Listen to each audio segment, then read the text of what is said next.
gusto niyo po yung alisin niyo po yung takip at itaas niyo po yung para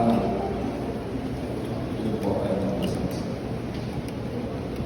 Mga pangyarihan na malapan din yung basbasan itong tubig na i-visit niyo bilang pagpunta sa tinatawag nating Panginoon. Pagkaloob naman tayo ng Panginoon para sa malaking na mata sa Espiritu Santo na ating pinagdaan. Ang maraming makapangyarihan, pinahayag mo ikaw ay kapiling ng iyong sambayanan sa pagdiriwang na ito ng gabi ng pagkabuhay.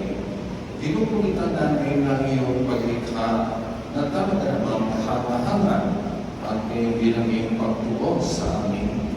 Lalo pang pabihira at walang kahambing.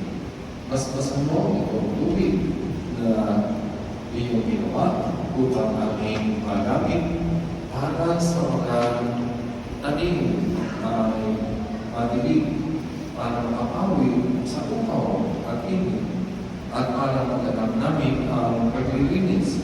Ito rin ang iyong itinalagang gamitin sa pagbigay ng iyong kagandahang loob sa lahat. Ginamit ito sa pananampalataya sa kaalipinan ng iyong iniram na sambayanan. Habang sa disyerto sila'y naglalakbay, tubig ang tumawin sa kanilang pagkaruhaw. Tubig din ang ginamit ng iyong mga propeta upang ang sisimulan mo pakikipagtipan sa tao ay ipahayag din nila sa pamagitan ng tubig na itinalagang maging banal ng anak mo mahal. Noong siya'y lumusong sa ilog Jordan, pinagpapano mo kami mga kasalanan.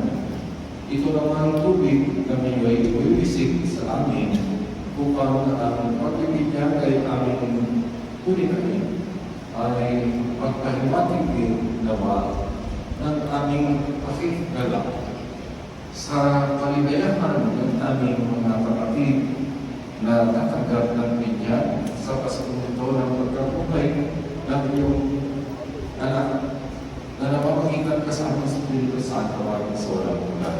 Amen.